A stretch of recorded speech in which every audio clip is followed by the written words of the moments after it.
आने वाले 5 दिनों गुजरात में मुख्य तौर पर मौसम ड्राई बना रहेगा। साथ ही अगर हम बात करें तापमान की, तो तापमान जो है मुख्य तौर पर अगले 5 दिनों नॉर्थ चेंज में बना रहेगा विथ राइजिंग टेंडेंसी, जिसमें 2 से 3 डिग्री की जो है दूसरे दिन से बढ़ोतरी देखी जा सकती है अगले 5-6 दिनों तक। साथ ही अगर हम बात करें पिछले 24 घंटों में रिकॉर्ड किए गए मिनिमम तापमान की, तो उसमें अहमदाबाद में 12.7 डिग्री सेल्सियस और गांधीनगर में 10.8 डिग्री सेल्सियस तापमान रिकॉर्ड किया गया है। साथ ही सबसे न्यूनतम तापमान 9.5 डिग्री सेल्सियस नलिया में रिकॉर्ड किया गया है। साथ ही हम बात करें हवाओं की, तो मोस्टली जो है अभी हवाएं जो है उत्तर पूर्व की तरफ से जो है गुजरात में चल रही हैं और किसी भी तरह की वार्निंग नहीं है।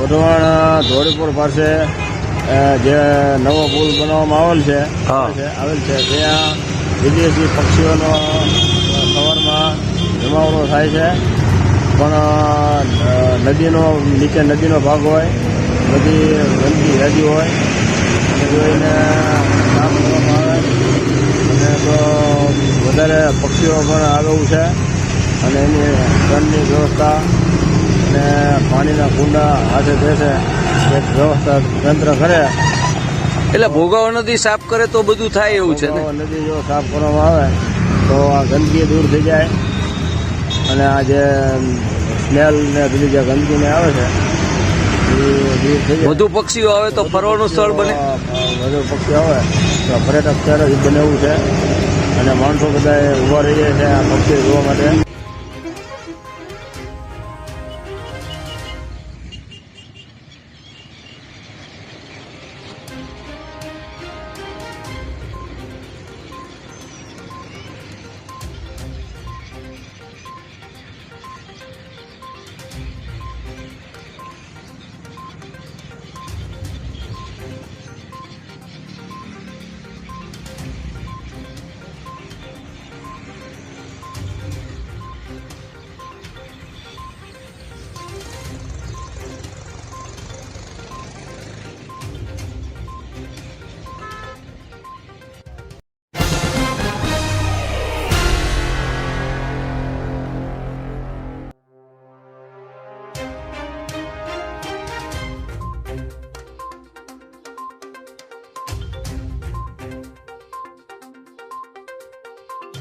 અમારા બેન છે દિવાળી બેન અને ઘરવાળા કિશનધનજી વાંડર અહીંયા છે ને અવારનવાર મારી બેન ઉપર છરી વાડે હુમલો કરવા આવે છે। એની પૈસાની માંગણી છે કે ડેઝના મને 4-5 લાખ રૂપિયા તમારા ભાઈ પાસેથી લઈને આપો।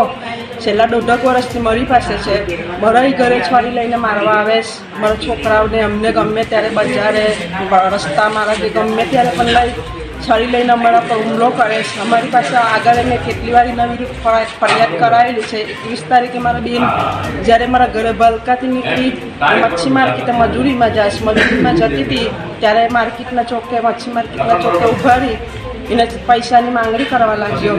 પૈસા એની પાસે નહોતા, એ મજૂરી કરીને એની છોકરીઓને પૂરું કરે છે, જમવા પાણીનું બધી અમે દઈએ મળી હારે રહેશ। એ છરી લઈને એને આવ્યો ને માંગણી કરવામાં બેઠો કે તમે 4-5 લાખ રૂપિયા તારા ભાઈ પાસેથી લઈને આપ મને। પહેલાં જ્યારે અગાઉ હતો મારો પપ્પા ત્યારે એનું બધું આપેલું છે અમે, છતાં પણ આવી રીતે માંગણી કરીને મારવા માંડ્યો। પછી છરી વડે હાથ ઉપર 21 તારીખે હુમલો કર્યો ને પછી એને મૂઢમાં મારી માથાના કમરના ભાગે, પેઢુના ભાગે, કાન ઉપર કેટલા છરીના ઘા કર્યા। અમારી પાસે સીસીટીવી કેમેરાની ફૂટેજ છે। એટલે અમને વહેલી તકે ન્યાય આપવા માંગણી અમારે બધાને અત્યારે ખુલ્લી છરી લઈ બધામાં ખુલ્લે આમ ફરે છે।